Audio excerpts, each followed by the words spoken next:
kan. Sekolah Dan tidak akhirnya- pakai sepatu, jadi pakai Iya, kan. sendal. Iya, saya nyeker terus bang.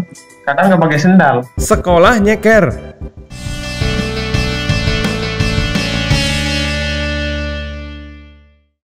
Merdeka, Indonesia pasti maju, Indonesia pasti bisa. Halo sahabat Erlangga, ketemu lagi di Talkshow Digital bersama penerbit Erlangga. Kali ini berbeda ya, karena memang pada kesempatan talkshow kali ini kita dalam rangka merayakan kemerdekaan Indonesia yang ke-75.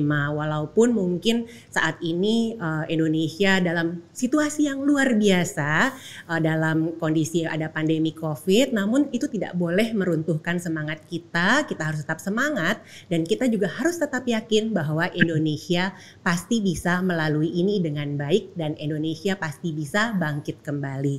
Nah, di hari ini untuk merayakan 75 tahun kemerdekaan Indonesia, kita akan berbincang-bincang dengan seorang sosok muda yang kalau mungkin bisa disebut juga sebagai salah satu pahlawan ya, dengan caranya sendiri mengharumkan nama Indonesia di dunia olahraga. Ya. Kita hari ini akan bicara dengan siapa, Bang? Lalu Zohri, Bang Lalu Zohri yang dikenal dengan nama Bang Lalu. Semangat pagi Bang Lalu.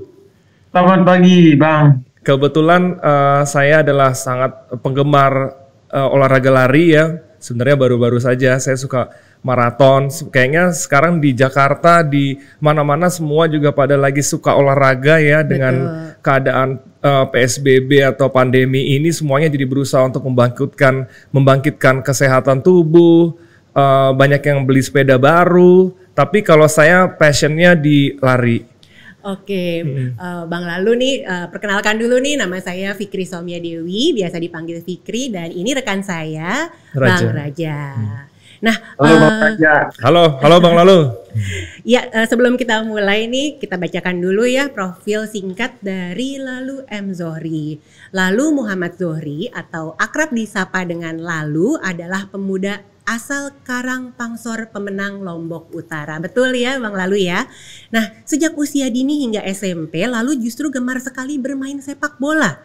Tapi siapa sangka ke depannya kemudian Lalu bertransformasi menjadi juara dunia junior atletik cabang lari 100 meter di tahun 2018.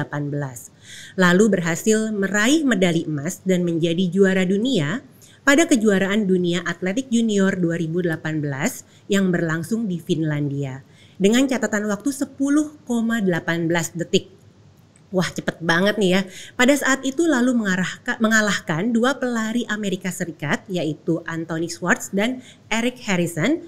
Nah, ini hebat sekali. Lalu tanpa menunggu lama lagi, mari kita mulai ngobrol-ngobrol dengan Bang Lalu ini. Saya sih terus terang ya Bang Raja ya, gak kebayang bisa lari secepat Bang Lalu ini gitu ya. Secara kalau buat lari biasa aja susah gitu. Nah, cuman Bang Lalu ini seorang sprinter andalan Indonesia. Nah, kita mungkin bisa ngobrol-ngobrol dulu nih obrolan kita kali ini. Kejuaraan dunia U20 di Finlandia 2018. Mungkin gimana nih ceritanya bisa lolos ke kejuaraan dunia U20 di Finlandia ini, dan mungkin ada cerita yang menarik gitu, dan apa saja sih syarat-syaratnya sampai bisa masuk ke kejuaraan dunia tersebut Bang Lalu? Dulu sebelum kejuaraan dunia sih memang saya ikut kejuaraan Asia dulu di Jepang, di Gifu. Dan alhamdulillah di Gifu saya dapat juara satu dengan catatan waktu 10,221 kalau nggak salah, dan itu pun dengan lari segitu saya bisa lolos dan bisa ngikutin kejuaraan dunia sih.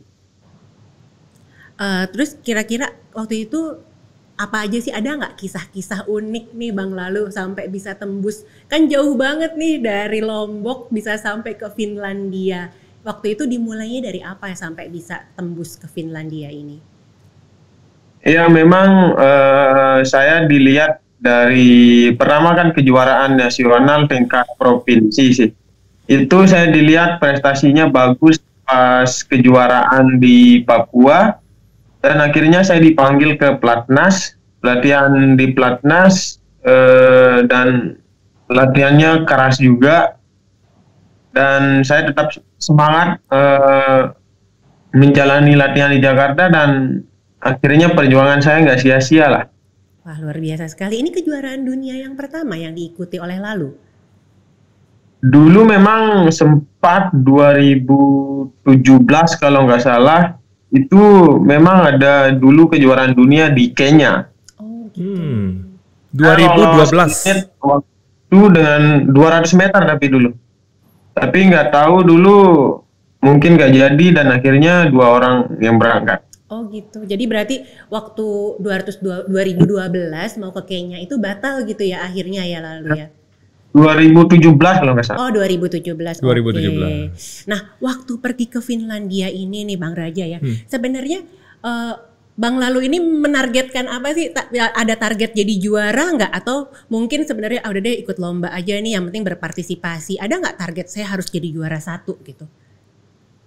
Memang dulu sebelum saya berangkat ke kejuaraan dunia, memang pas latihan saya dikasih tahu sama ibu pelatih saya, bro katanya insya Allah kamu bisa juara dunia katanya. Cuman ya PB Pasi maksudnya dengan kondisi saya dulu, saya nggak lemahnya di start block. Nah, PB Pasi ngirim saya ke sana ke kejuaraan dunia itu nggak ada target sama sekali. Start block tuh starting ya, pas lagi Iya, 3, yang 2, di 1 awal. go gitu ya di awal ya. Oke. Ya saya baca itu mengenai itu ya. Nggak ada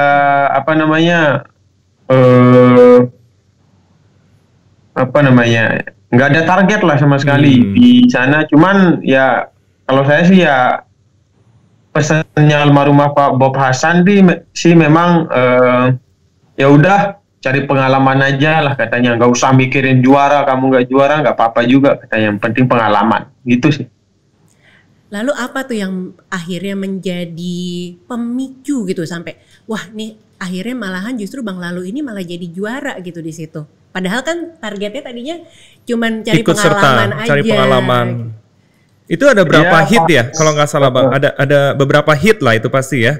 Hit 1, hit 2, hit 3, ada berapa hit tuh untuk masuk sampai ke finalnya? 3 hit. Kalau itu sih yang pertama kan ini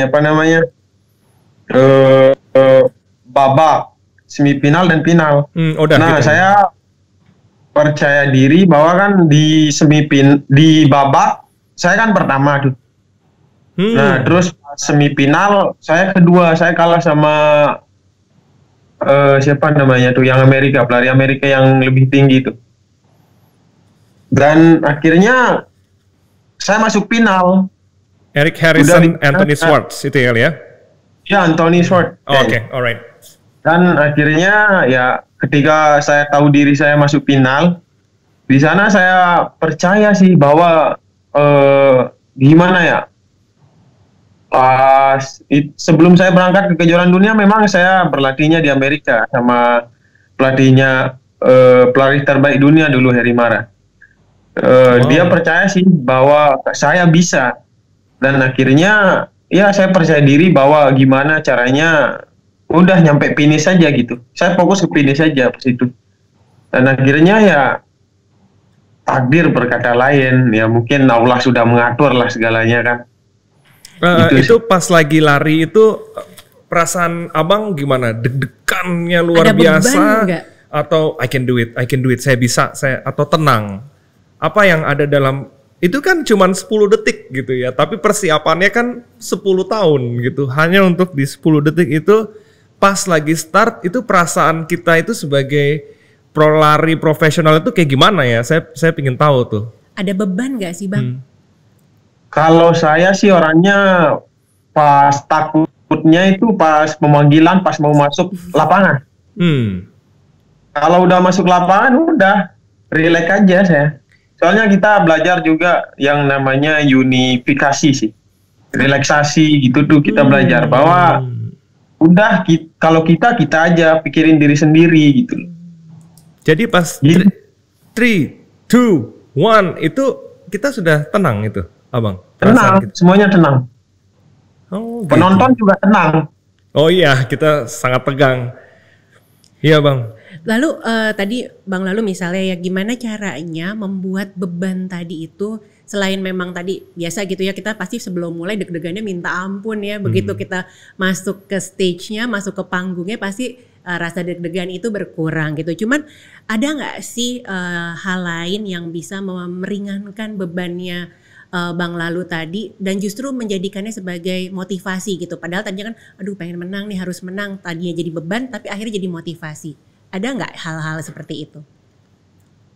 Yang pertama sih memang ada beban sih di dalam diri saya. Cuman ya gimana caranya beban itu hilang dan saya fokus terhadap tujuan sih. Mungkin ada Ya, pernapasan yang teratur atau meditasi sebelumnya, berdoa atau bagaimana tuh caranya? Mungkin Memfokuskan diri. mengatur pernapasan gitu, biasanya ada trik-triknya. Itu yang kita pengen belajar dari abang tuh. Saya sih juga sebenarnya masih belajar. Memang ada juga pelatih dari orang Indonesia. Memang dia pernah belajar ke Jepang. Memang namanya unifikasi lah gitu. Kita seminggu tuh hampir 2 kali, 1 kali lah latihan. Nah di sana kita belajar. Dulu memang saya memang pas walaupun di kejuaraan manapun itu nggak pas dipanggil, pas di start block itu saya selalu tegang memang. Dan akhirnya ketika pelatih itu masuk ke sini, orang Indonesia juga yang ngajarin unifikasi dan akhirnya saya agak berkurang lah tegangnya sih. Kalau boleh tahu, apa yang membuat start block ini menjadi kelemahannya Bang Lalu? Mungkin karena dulu pas saya di PPLP, pas di Mataram, itu saya jarang sekali pakai belajar start block. Saya masuk Platnas kan akhir 2017. Nah di Jakarta ini baru saya belajar start block itu seminggu 2 kali, 3 kali lah. Pertama belajar di Jakarta lah gitu. Di start block itu sangat-sangat penting dalam pengejaran waktu ya. Itu bisa berapa detik tuh hilang waktu kalau misalnya kita keselip atau salah posisi kaki gitu, itu berapa persen itu pengaruhnya ya Bang ya? 0, berapa second mungkin. Soalnya juga ini kan sprinter kan harus cepat tuh Bang, apalagi 100 meter. Kalau udah ketinggalan sedikit susah kita ngejarnya Bang. 0, berapa second? 0,0 sekian second yang sangat berarti. 0, ya betul. Baik, nah ini kami juga penasaran nih asal mula sampai terjun ke dunia atletik. Karena tadinya kan malah justru olahraganya sepak bola ya Bang Lalu ya. Kira-kira bisa diceritain nggak ke sahabat Erlangga yang bergabung bersama kita di sini, bagaimana awal mulanya sampai Bang Lalu ini dari sepak bola terus tahu-tahu jadi terjun ke dunia atletik? Apakah ada paksaan dari guru di sekolah atau gimana nih? Memang dulu pas masuk SMP kelas 1, kelas 2 itu memang saya sepak bola. Memang dari kelas 1, kelas 2 itu udah ada namanya Ibu Rosida, guru olahraga. Dia yang selalu ngasih tahu saya, mungkin dari postur kamu, dari gelagak-gelagak kamu, itu cocok kamu dilari katanya. Cuman larinya nggak tahu. Akhirnya saya lebih mentingin sepak bola. Kelas 2 SMP itu ada kejuaraan lari juga dan kejuaraan bola. Saya lebih mentingin kejuaraan bola. Dan akhirnya beliaulah cerita tentang memang Rosida ini pelatihnya Sudirman Hadi dulu. Oh begitu. Akhirnya dia ceritalah bahwa Sudirman Hadi ini pernah masuk TV, pernah masuk koran. Kalau di kampung saya udah viral lah yang namanya Sudirman. Itu tahun berapa Bang? Mulai Ibu Rosida bilang, kamu bagusnya di lari nih kayaknya nih. Itu tahun berapa tuh Bang ya? Itu 2014 kalau nggak salah. Abang umur berapa tuh? 14 tahun. 14 tahun. Udah masuk SMP. Lalu kemudian dari Bu Rosida memotivasi gitu sampai Bang Lalu, oke nih aku mau jadi atlet lari aja gitu. Itu tercerahkan bahwa Bu Rosida ini bener nih motivasinya. Itu berapa tahun Bang? 3 tahun. 3 tahun. Jadi masuk ke dunia atletik agak lebih terlambat ya gitu ya Bang ya? Dan itu pun udah kelas 3. Memang saya masuk ke dunia atletik tuh bahwa gara-gara juga nilai saya jelek pas ulangan. Dan akhirnya ketika Bu Rosida ngasih tahu bahwa seandainya kamu ikut atletik, katanya ikut lari, nilai kamu di atas KKM lah gitu katanya. Dan akhirnya saya coba gitu. Akhirnya coba sama sekolah-sekolah yang ada di Lombok. Akhirnya saya yang dipilih gitu. Bang, salah satu cerita yang paling menarik sekaligus mengharukan yang kita semua tahu dan saya ingin memperjelas lagi ya Bang ya, yaitu ketika cerita sepatu. Di mana abang katanya pinjam uang sama kakak abang sendiri untuk beli sepatu lari. Itu benar ya Bang ya? Itu memang benar. Dulu kan pas udah saya kelas 3 nih memang. Dari pas saya SMP memang sekolah saya nggak pernah pakai sepatu karena nggak punya sepatu kan. Sekolah dan tidak pakai sepatu. Jadi pakai sendal? Iya, saya nyeker terus Bang. Kadang nggak pakai sendal. Sekolah nyeker? Ya. Dari Desa Pemenangan ke sekolah itu berapa jauh Bang? Kalau itu kan sekitar 1 kiloan lah. Cuman kadang pakai ojek, kadang jalan sih. Nah terus itu mulailah.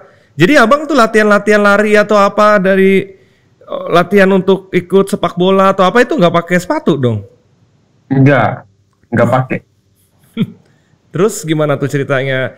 Kelas 3 SMP ya, kelas 2-3 SMP. Oke, saya harus mulai serius nih. Barulah saya beli sepatu. Gitu Bang?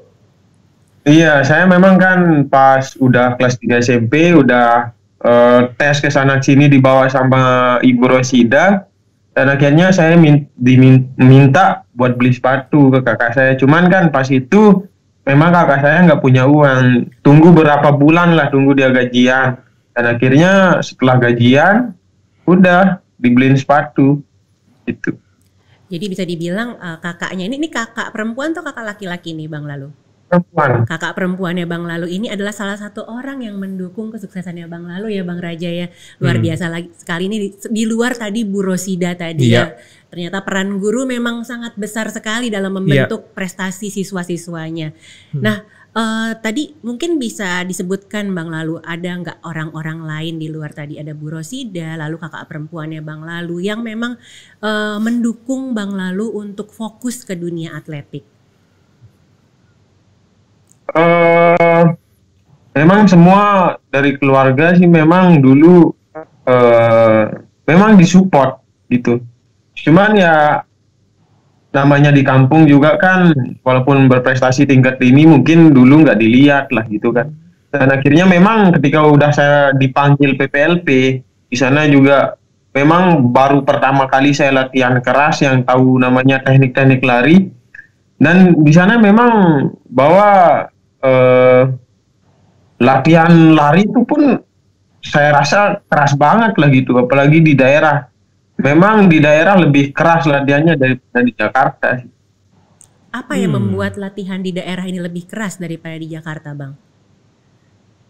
Itu sih mungkin ya dari pelatihnya, mungkin kan dulu kan kita di daerah mungkin 150 bisa 20 kali, kalau di sini kan bisa 5-6 kali lah. Kalau latihannya itu di mana sih Bang? Atau kalau Lombok kan terkenal dengan pantai ya? Apa kalau dalam hayalan saya, abang larinya di atas pasir mungkin jadi makanya itu jadi lebih cepat gitu larinya. Katanya itu. Emang latihannya di atas pasir. Begitu Bang? Saya memang dulu latihannya di pantai terus. Kayaknya kita mesti latihannya di atas pasir ya. Cuman sayang lagi PSBB nih, jadi nggak bisa kemana-mana. Tadi saya bilang, kebayang jalan di atas pasir aja berat panas gitu ya. lagi. Oh, jam berapa Bang? Abang mulai latihan waktu itu? Pagi, biar kita bisa ikutan juga nih latihan.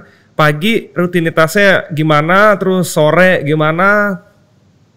Memang kalau di Lombok kan saya paling seringnya latihan di pantai. Cuman saya latihannya siang. Karena sore itu udah rame di pantai, di kampung saya itu udah rame gitu. Saya latihannya siang. Desa Pemenangan itu ke pantai kan agak jauh ya Bang ya?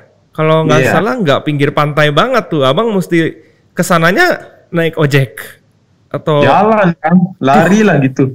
waduh. Berapa lama tuh Bang? Ya palingan sampai 10 menit lah gitu.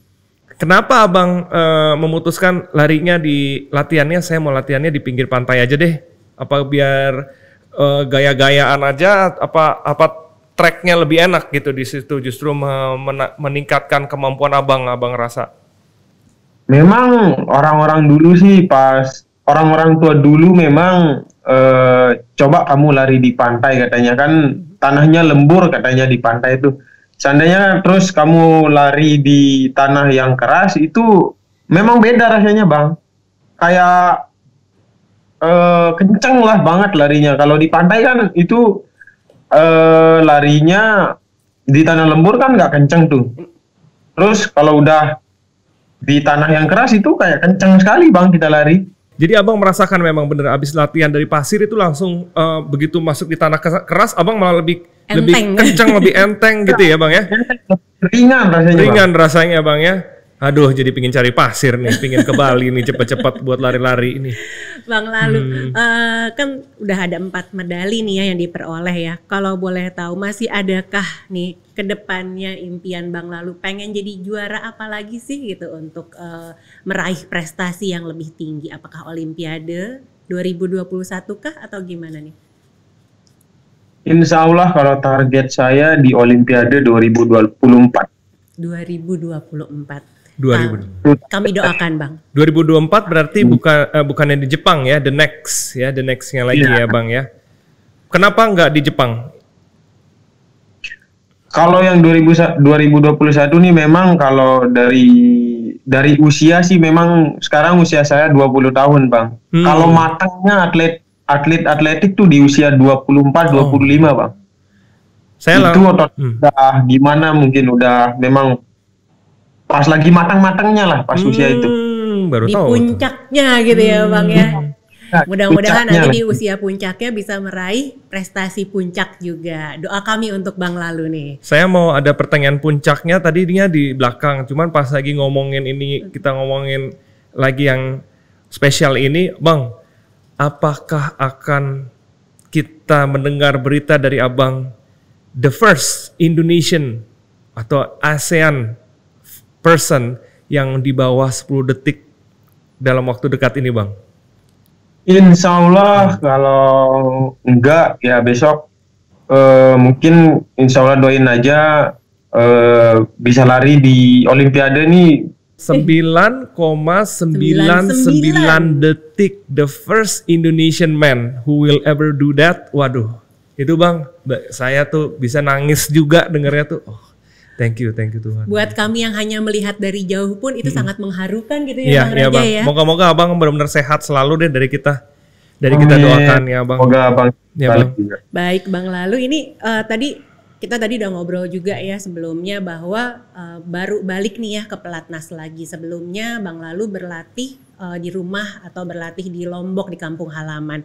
Kalau boleh tahu nih, pola latihannya yang dijalankan selama di kampung halaman itu seperti apa? Dan beda nggak sih dengan pola latihan yang dijalankan selama di pelatnas? Lalu apa kelebihannya, apa kekurangannya? Atau memang wah enakan di pelatnas kemana-mana nih dibandingin kalau latihan di kampung halaman? Tadi kan katanya makanannya susah dikontrol dan sebagainya. Bisa cerita nggak kepada kami Bang Lalu? Kalau di Jakarta memang saya latihannya memang disiplin ya. Kalau habis latihan udah pulang istirahat. Kalau memang di Lombok itu kan banyak temen tuh, banyak yang ngajak kesana kesini, pergi ngajak mancing, main layangan lah segala kan. Iya, saya lihat Bang Instagram Abang, saya lihat tuh, kok nggak latihan nih gitu. Saya pingin direct message, Bang latihan Bang gitu. Dan akhirnya memang di Lombok itu ya latihannya nggak semaksimal di Jakarta lah gitu. Bang, kalau di Jakarta kayak gimana tuh pola latihannya? Abang bangun jam berapa? Terus sarapannya apa? Kalau boleh tahu. Terus abis itu ngapain tuh satu harian tuh Bang? Kalau yang full one day practice itu seperti apa sih? Yang atlet saya Olimpik ya. Subuh kadang kalau memang bangun subuhnya banget saya pergi ke masjid dulu. Masjid Albina yang di bawah. Dan pulang dari masjid itu saya biasanya sit up, push up dulu lah buat pemanasan lah. Dan jam 6 tuh udah berangkat latihan. Wih. Jam 6 berangkat latihan. Sarapan nggak sebelumnya? Kita memang sarapan sebelum berangkat latihan tuh di hotel disediain roti lah gitu buat Roti. ganjal perut lah. Nasi boleh nggak sebagai sarapan sebelum lari? Boleh sih, cuman nggak usah terlalu banyak bang, ntar muntah program. Kopi. Kita kan selalu kayak saya nih, ke kantor kopi dulu lah 2 liter gitu ya. Kalau abang sebagai pelari yang mesti super kenceng larinya, minum kopi dulu nggak ya? Kalau saya sih nggak minum kopi bang, Sama saya sekali. sukanya teh yang nggak pakai gula. Oh gitu. Kenapa tuh bang? Apa ada yang berbeda dari teh nggak pakai gula ini? Kalau gulanya sih ya jelas, tapi kalau tehnya gitu bang? Memang pas periksa kemarin tes kesehatan gitu memang anjuran dokter sih gitu. Jangan minum Nggak. kopi. Nggak usah minum kopi. Oke, itu masuk jam 6. Jam 6 kita udah mulai latihan-latihan. Itu latihan di mana? Di GBK atau di Istora?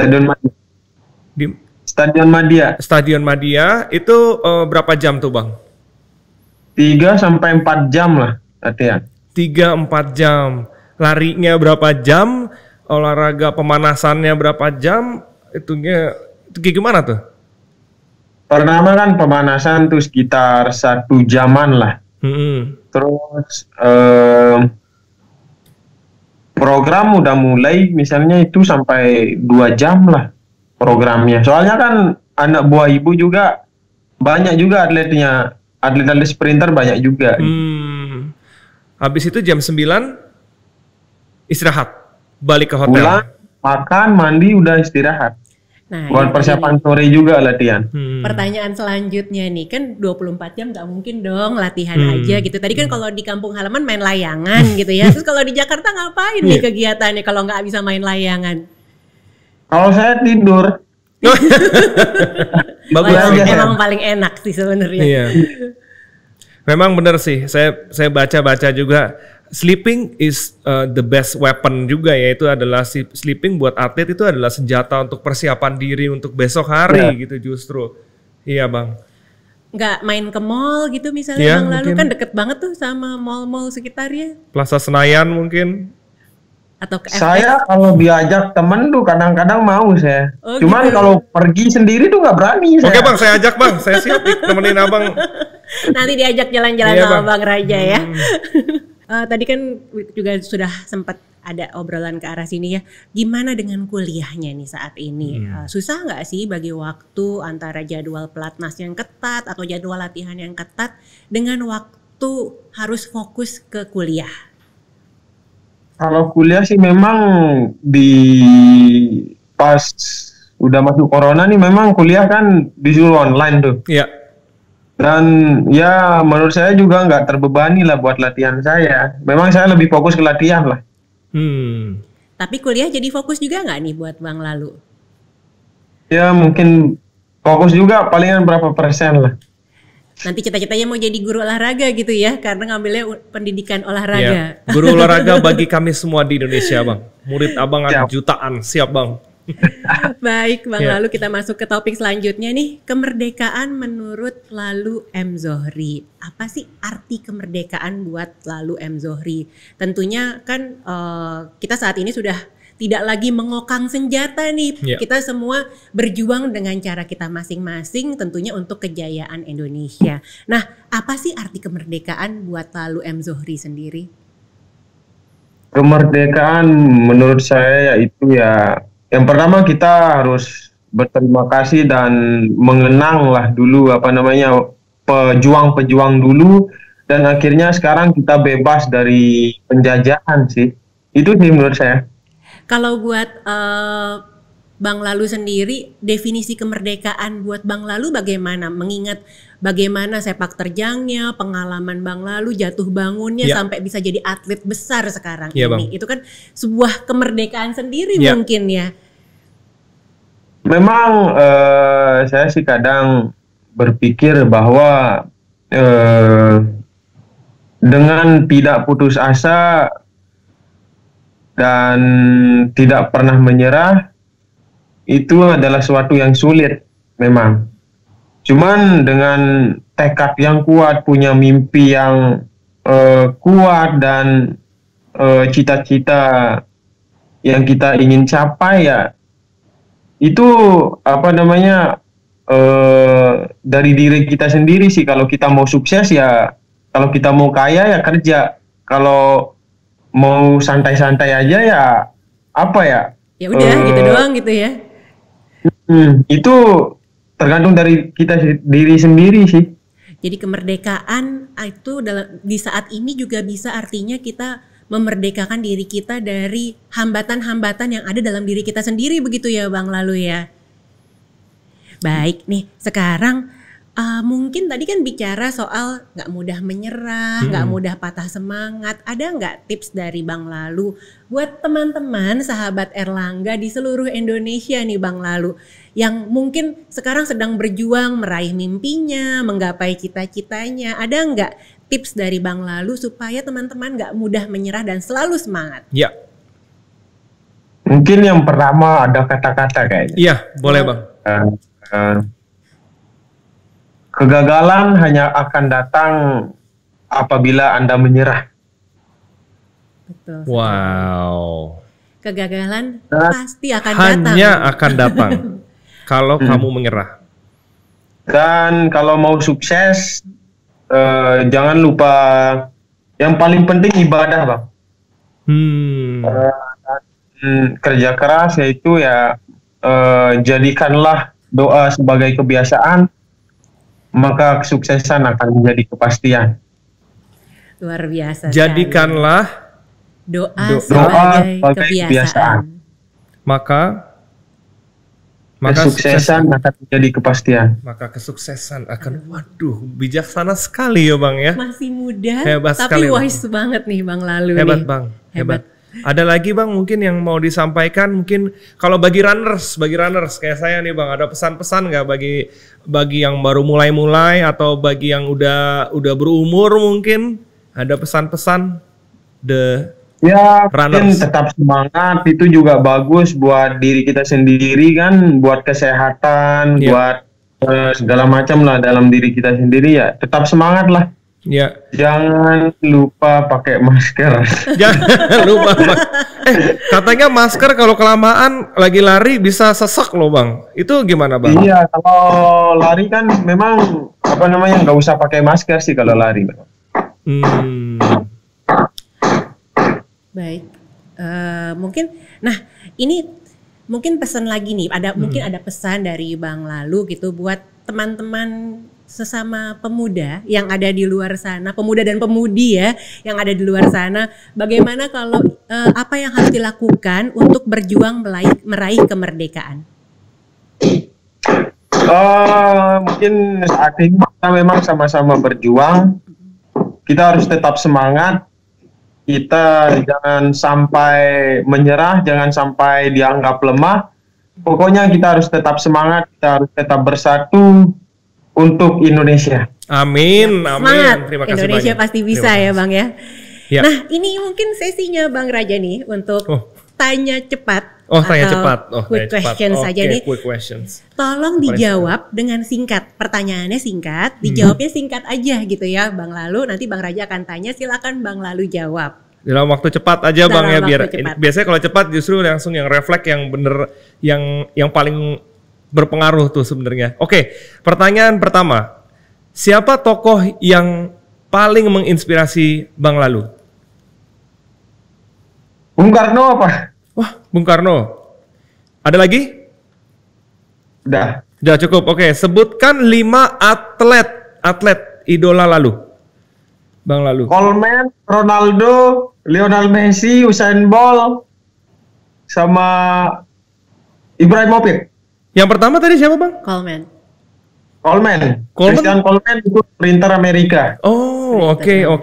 Bagus. Oke. Kompetisi apa yang paling berkesan bagi Bang Lalu? Olympic, Diamond League.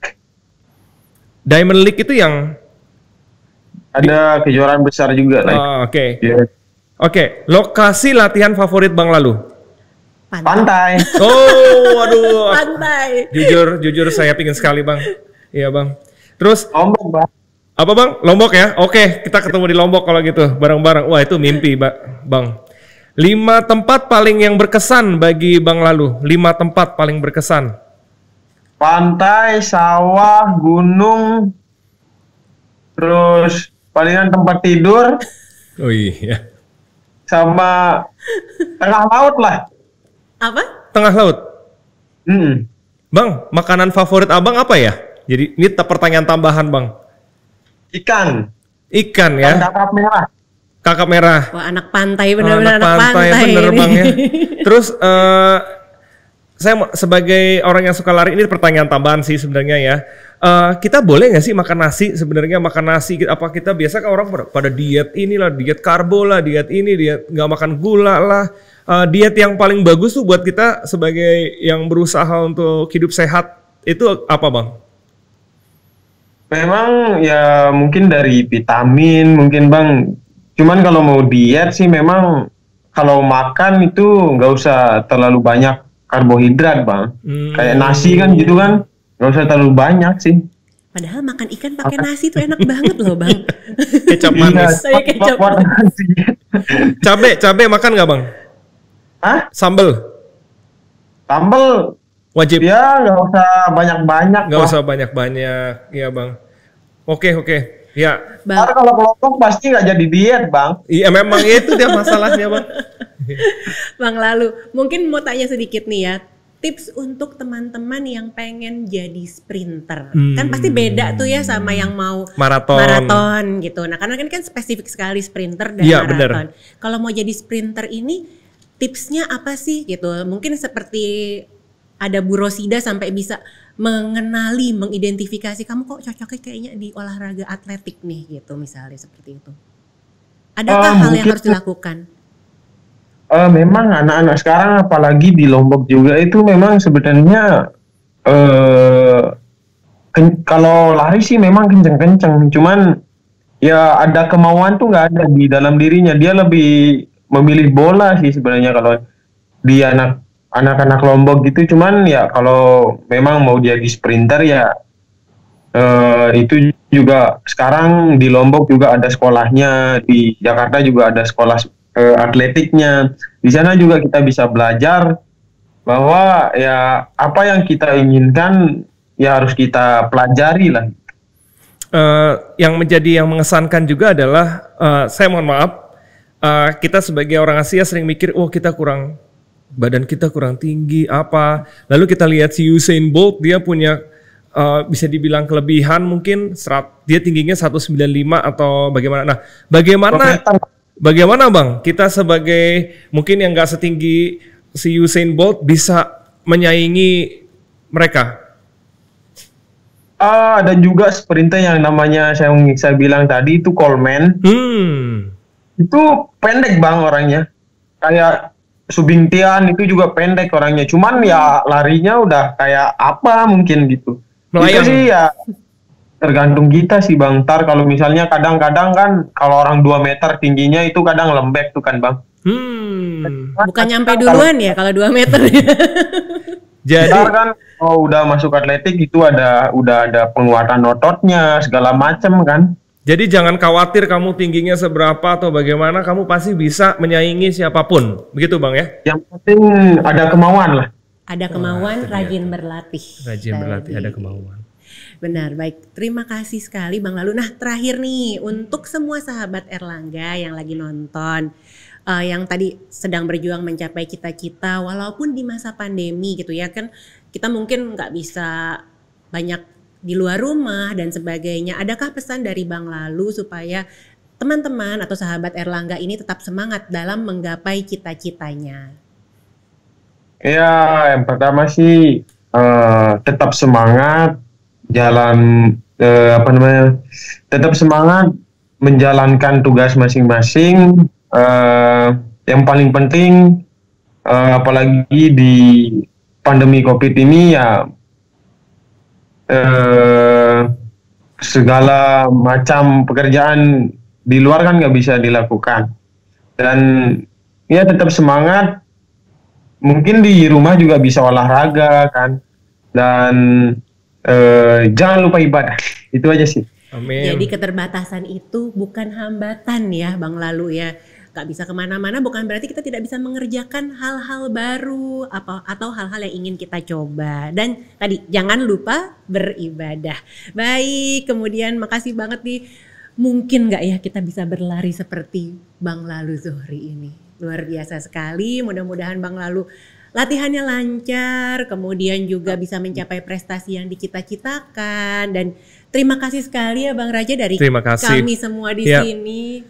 It's a great pleasure, it's a great honor to talk to you and to have you in our show ya Bang ya. Untuk bisa ya kami sangat berterima kasih ada Bang Zohri yang sangat menginspirasi saya dan banyak orang pastinya. Moga-moga Bang Zohri tetap sehat selalu, kami doakan, terus berlatih. Saya kalau saya perlu jadi satpam Abang, saya siap Bang untuk melindungi Abang supaya tercapai goal 9,99 itu Bang. Ya amin Bang, itu benar-benar ya a dream come true for it'll be benar-benar suatu kebanggaan lah buat bangsa kita, bangsa Indonesia yang kita cintai ini. Amin. Terima kasih Bang. Dari saya terima kasih banyak atas kesempatan Abang di sini. Senang sekali bisa ngobrol sama Bang Lalu ini, sangat inspiratif gitu ya, apalagi buat teman-teman sahabat Erlangga yang ada di seluruh Indonesia, bahwa memang keterbatasan tadi sampai bahkan nggak punya sepatu gitu ya awalnya Bang Raja. Itulah ya. cerita yang paling benar-benar yang menggerakkan hati saya, benar, wah gila. Tapi itu bukan hambatan loh, bukan untuk tidak hambatan. untuk melahirkan prestasi luar biasa sekali. Iya Bang. Lalu juga memang senang sekali kita bisa ketemu untuk ngobrol, walaupun ketemunya kita nih secara jarak jauh melalui dunia maya dengan keajaiban teknologi gitu ya. Tapi saya dan juga Bang Raja berharap suatu hari nanti kita bisa bertatap muka langsung tentunya ya Bang Raja ya. Good luck for Olympics ya, persiapan tahun 2021 nanti. Kami siap mendukung Abang, benar-benar dari segala penjuru kami siap dukung. Entah itu doa atau teriak-teriak dari pinggir mana gitu, Abang Zohri gitu. Zohri gitu ya. Lebih senang diteriakin Zohri atau lalu sih Bang? Lalu aja Bang. Oke. Lalu. Oke. Baik, ya. Itu Bang. Kenapa Bang Lalu? Lalui mereka semua biar di depan. Oh, itu maksudnya ya. Saya mau bikin t-shirt tulisannya lalu. Bener serius, besok minggu depan saya tulis. Ya, harapan kami tentunya sahabat Erlangga yang di luar sana bisa mendapatkan inspirasi, kemudian juga ilmu yang bermanfaat dari perbincangan kita di hari ini, dan pastinya ini akan menjadi inspirasi untuk kita semua yang ingin memerdekakan diri dan ingin berprestasi demi Indonesia. Amin. Ya, sekian untuk talk show kita kali ini, talk show digital ya Bang Raja ya. Bang. Dan terus saksikan YouTube Erlangga Inspirasi Channel. Jadi nanti ini akan tayang di kanal YouTube Erlangga Inspirasi. Kami punya banyak pembahasan lainnya. Nanti bilangin ya ke teman-temannya, ke fansnya, nonton dong ke kanal YouTube-nya Erlangga Inspirasi. Salam juga untuk Ibu Rosida yang sudah menjadi pembimbing, yang sudah menginspirasi. Thank you Ibu Rosida. Luar biasa sekali buat Ibu Rosida. Mudah-mudahan banyak ya Bang ya guru-guru lain seperti Ibu Rosida yang bisa membimbing siswanya menuju prestasi. Betul sekali. Itu juga sebuah pesan juga buat guru-guru lain, betul. And then guru-guru olahraga ya, untuk men-spot, wah ini anak ini berbakat untuk ini, berbakat, dan mendorongnya itu, ini pesan bagi kita juga sebagai orang tua, sebagai teman. Wah ternyata dengan meng-encourage atau mendorong seseorang itu hasilnya bisa the world, iya Bang ya? Betul, menggapai dunia dalam tanda kutip. Ya, Semoga sahabat Erlangga selalu diberikan kesehatan, kemudian selalu semangat dalam beraktivitas seperti juga tamu kita kali ini, Bang Lalu. Dan nanti kalau memang perlu di rumah aja dulu. Tapi kalau memang harus beraktivitas di luar rumah, jangan lupa untuk tetap memperhatikan protokol kesehatan ya. Nah, kita semua juga harus yakin bahwa Indonesia pasti bisa melalui ini dan Indonesia pasti bisa bangkit kembali. Terima kasih. Sampai jumpa. Dan Merdeka! merdeka!